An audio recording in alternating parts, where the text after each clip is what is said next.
today I'm going to talk about Manus AI. This is yet another new innovation and agent coming out of China. So after the DeepSeek moment, there seems to be like a little Manus moment right now, right? What is this? Before we get into it, who am I? I am the founder and CEO of CustomGPT.ai. We are a no-code platform by which you can create custom gpts with your own data. So in less than 30 minutes you can go from sign up to deploying your own custom gpts for your business, in your workflows, on your website, or wherever you want to put them. uh, my experience has been over the last 2 years like building out this platform and dealing with like thousands of customers. Uh, for people familiar with technical terms, we are a RAG as a service, and a lot of developers use us for basically RAG. Uh, so today for Manus, what we are going to do is we are going to take this fictitious task that I created, right? Uh, in this task, imagine that I have a meeting with GAI Insights, and before the meeting, I want to prepare for that meeting. I want to see who's attending and basically anticipate what questions would arise in that meeting just from the calendar invite, right? So this happens so many times for all of us. We get a calendar invite, there are a bunch of people on it, and there's a little agenda. So the prompt I have here is basically I have a meeting with GI Insight. It's a 1 hour Zoom call, and here are the people attending, and here is the agenda that somebody put, whoever arranged the meeting. Right now, let's see what Manus can do for us. Right. So before we get into what Manus is, I want to go a little into like a little compare and contrast as such, right? So 2 years ago, we had ChatGPT come out, and ChatGPT was a nice, like, question and answer system, right? Needless to say, ChatGPT has come a long way, and now we are able to do a lot more advanced stuff like deep research, where you can give ChatGPT a task, or rather a research task, and it will go and scour the internet and gather information and bring it into your, give you one final research report as such, right? Which then brings us to what the new Manus is and what the new tech here is, which is instead of just going out and researching, we now have these task executing agents, right?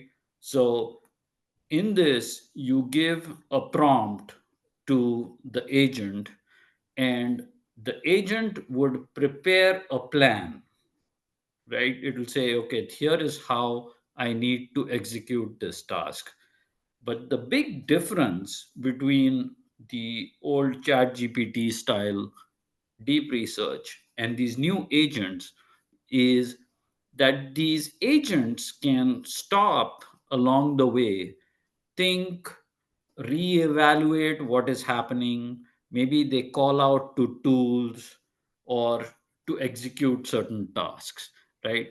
So, a classic example that is given for task executing agents is if you say, plan me a trip to Japan and book my tickets for me, right?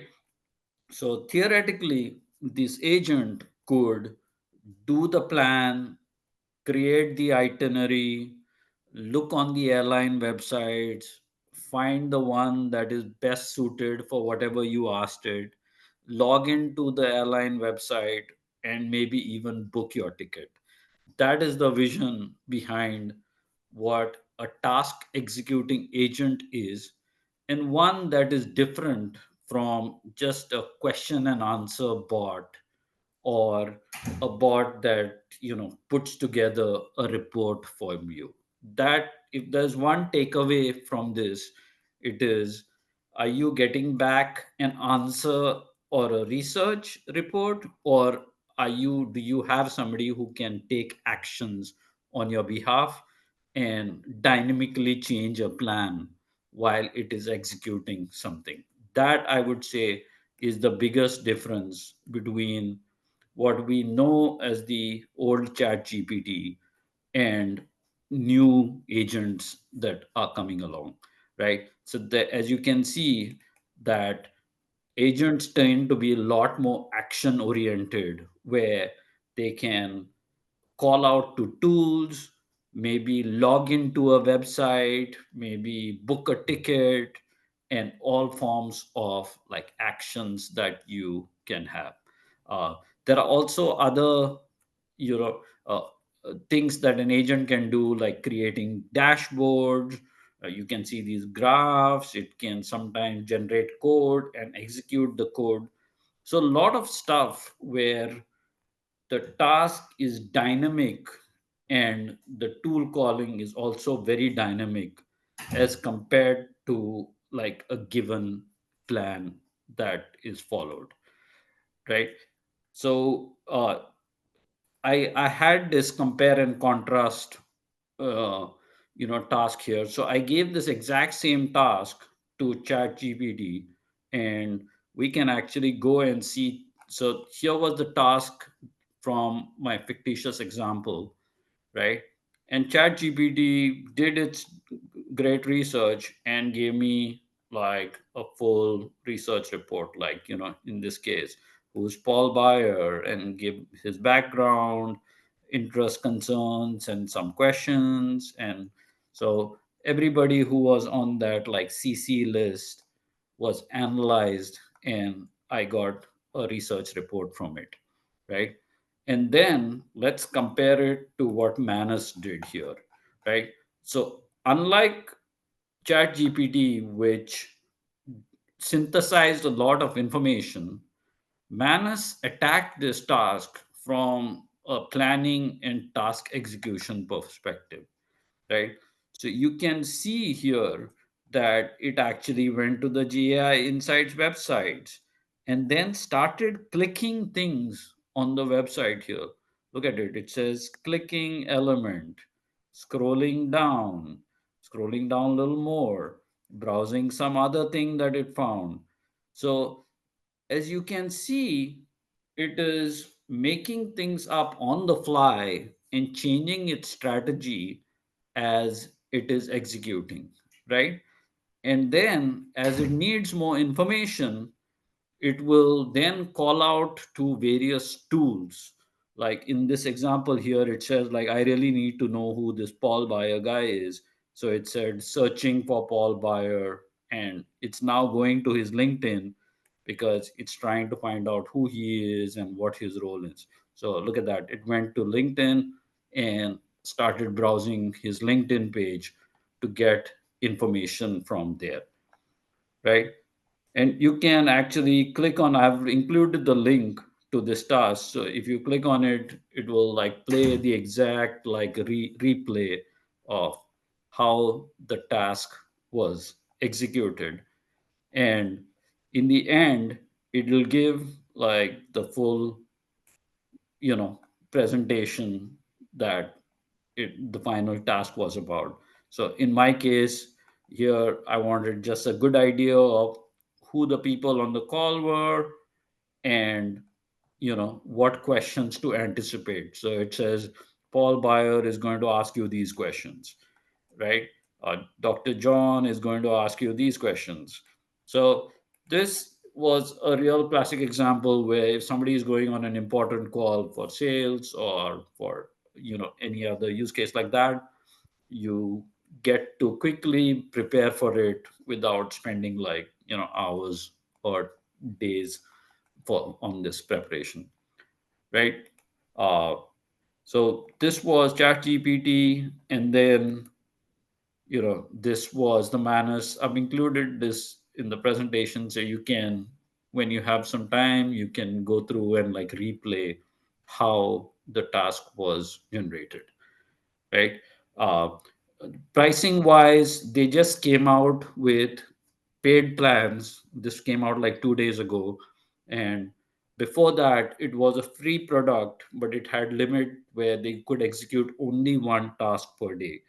And now they have like plans, and they have like a credit system that allows you to kick off tasks, and you can see the difference with it, right? uh, so a big question everybody has is like, how do I get approved for Manus, right?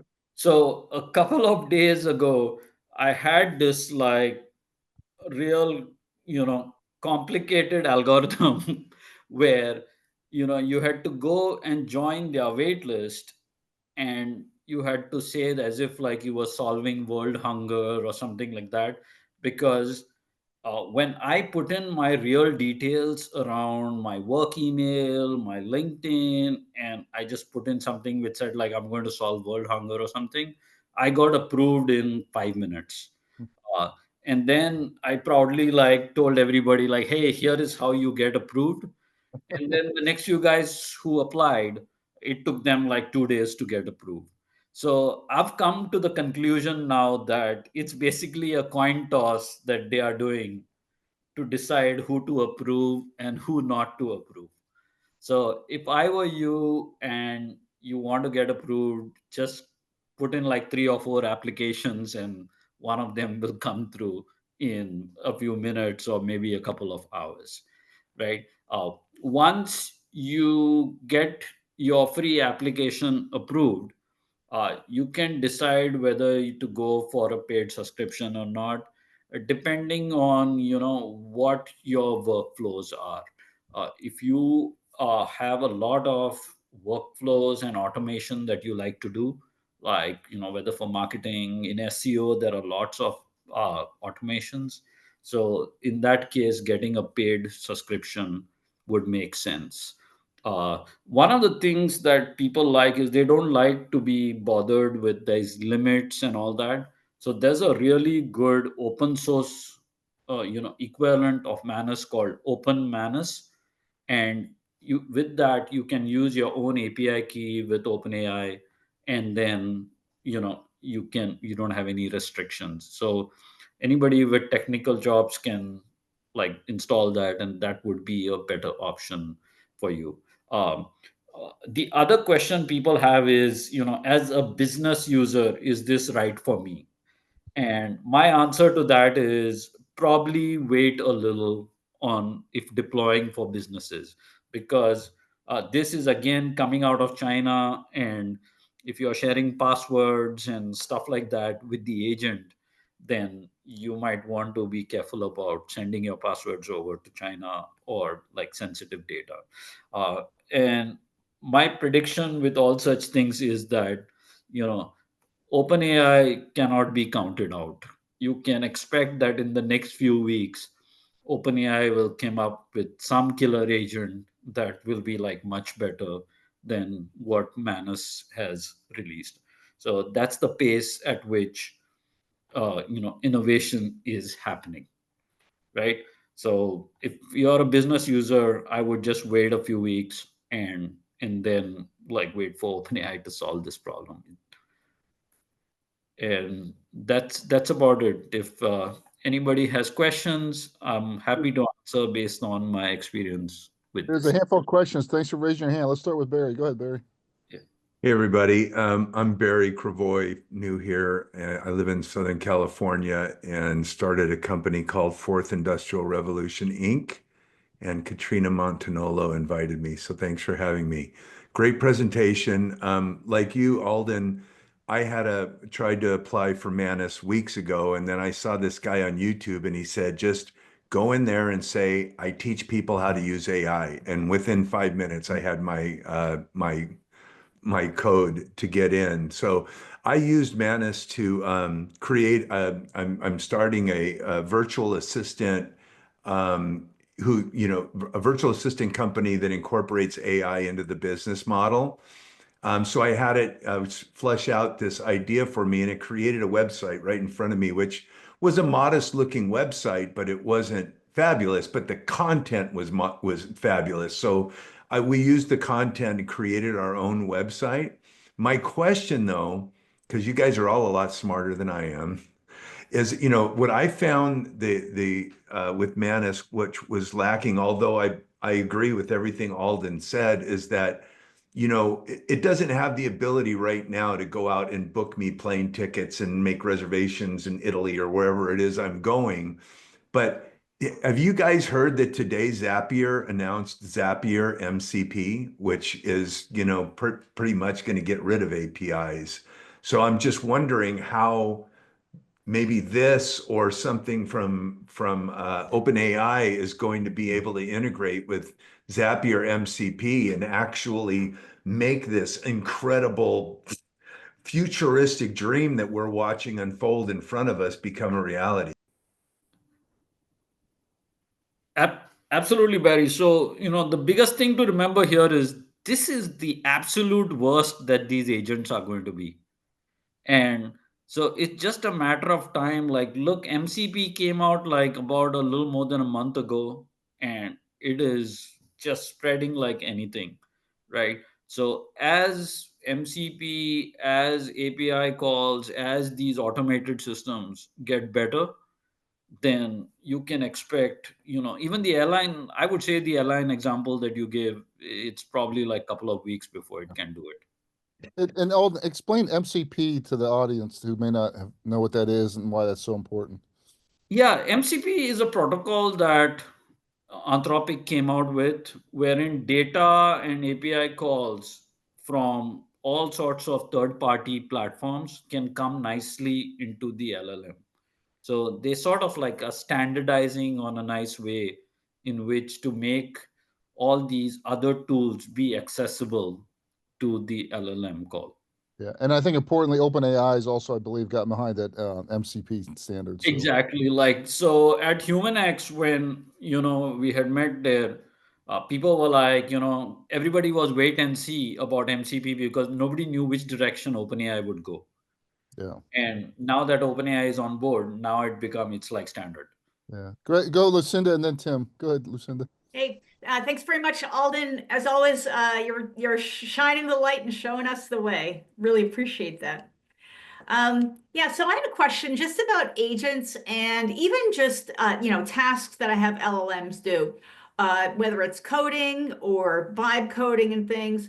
That a lot of times you have it go off and do something, and then it just kind of goes off the rails, and so it'll be like it makes code that's too complicated, or it's trying to do something, but it just goes off in a way that didn't anticipate, or that you have knowledge that you didn't convey. I mean, like you mentioned marketing tasks. A lot of the work that I do kind of rhymes a lot, but it's never the same. So how are you thinking about like the hanging fruit for this? How are you thinking about the tasks? Let's even say for custom GPT that it can do, whether it's marketing or project management or whatever. How are you thinking about Manus and what might be the difference with that? Correct. So to me, I'm thinking it just like, the early days of chatbots, right? Where we liked the answers, but we couldn't really trust them, right? Even in the example that I kicked off with the GAI Insights, I saw that it hallucinated and made up some guy that I've never heard of at GAI Insights, right? So I would say, use this as an assistant, but as a junior assistant right now whose work needs to be checked. Have Uh, you tried giving it structured, like either JSON or, some just highly structured, highly specific prompts to kind of help shape the way the plan that it makes? no, I haven't tried that, but Okay. uh, yeah, I can see it can generate code. Like Chris Brock sent me an example where it generated the code and the code just crashed, but it continued and gave him the answer at the end as if it had not crashed. So all sorts of such issues are still there. They're still there. Yeah. Okay, thank you. Yeah. Go ahead, Tim. Hey, Alden, thanks. This was great. The I just want to make sure I'm tracking and you haven't learned anything different. So Manus is really interesting, but it's an application on top of existing LLMs, right? Everybody's saying Quen and Claude, I think, right? Yeah, I'm not sure which LLM they are using under the hood, but there's clearly like reasoning going on, lots of reasoning. Yeah, And then so there's they're a just lot creating of a like, little layer, an orchestration layer on top of existing LLMs, which is clever, and yeah, gets you almost maybe the same level of results as the deep research from the LLM vendors with a fraction of the cost. So it'll be interesting to see if lots of other people start to do this. yeah. I saw one meme somewhere which said like Manus is basically a for loop of LLM calls. Yeah, exactly. Right. And Alden and Tim, keep going with that. So it seems to me like, we're getting this agents on both sides. So we almost have like agents picking the right models, doing the task, interpretation, and then we've also seen, LLM as a judge. So I think we'll also soon start getting the agents to start judging, is it going off the rails or not, that Lucinda was compared about as we drive towards more quality. Correct. Yeah. Well, we think we get excited because we have a business model. And having been in a couple of early markets, this is a business model that is so far very successful at selling to venture capitalists. And you go a long way selling to venture capitalists. I remember back in the day, I quit a company because I realized we'd raised $200 million worth of venture capital in this little niche, which meant we needed to make $2 billion worth of return. And that dog don't hunt, as we used to say. And so, okay, this is going to end badly. And so we'll see. The question is, this is another example of a lot of potential values being created, but there's no real agreement as to how that's going to get charged and paid for. And if a little Chinese company can, spend a few bucks, use a bunch of LLMs, and create an agent as good as the deep researches of Claude and OpenAI, then how does it work, right? That dog don't hunt either at the end of the day. And Tim, to that point, that's why to me this increasingly seems like all intelligence and task management are just going to go to zero. The value is going to be in distribution and customer relations and everything else, because this is going to be like air. Yeah, yeah. It's going to be interesting to see. Yeah. Again, it's just like the copyright issue, where of course this is somewhat ironic because OpenAI and the others took advantage of existing IP relationships to create things at relatively, well, zero cost, more or less, to them for the moment, and very low cost even now that they're signing deals. And you have to figure this out if society's going to work. You have to, figure out how the relationships are going to be, or nobody will be able to afford this stuff, or be able to afford to produce this stuff when it costs Any other billions of question for dollars. Alden? If not, I'm going to go to open mics. So Alden, fantastic. Thank you again. You continue to be a fantastic contributor to the community. So thank you. We do have Chris Brock in the house. So Chris, let me call you out. Chris was one of the first people, if not the first, to use AI to get a lawsuit dismissed. So Chris, do a quick introduction and then we'll go to open mic. Yeah, so thank you. Name's Chris. I started a Facebook group in December of 2022, right when AI hit. I'd been using the APIs prior, which was I started to really believe AI would work. Started a Facebook group, and we're right almost at 300,000 members. So got to meet Paul and Alden through that sort of online world, and got to interact in person with them as well. But over the last few years, it's been this front seat to generative AI. So it's been really interesting to see the rapid progression and really the orders of magnitude difference on the day to day, every day for, I don't know how many days necessarily, but about 2.5 years. Right. And the Manus sort of moment where it's interesting is that it's one prompt that sort of daisy chains or builds a process and puts a pretty decent work product in theory out. Where it does fail is I don't think it has the compute power, that might be necessary to build some of these really cool things. It's definitely something that I think we should all pay attention to, but also realize that it is a Chinese-owned platform. So what does that mean? What is your value worth of what you're doing? If you're doing like marketing, I think you sort of have security by obscurity, and it's a great platform to play around with. And probably if you were in marketing, have it write your landing pages and first email touches, and build out a full social media campaign and maybe like a whole strategy. And I think Manus can do that very rapidly.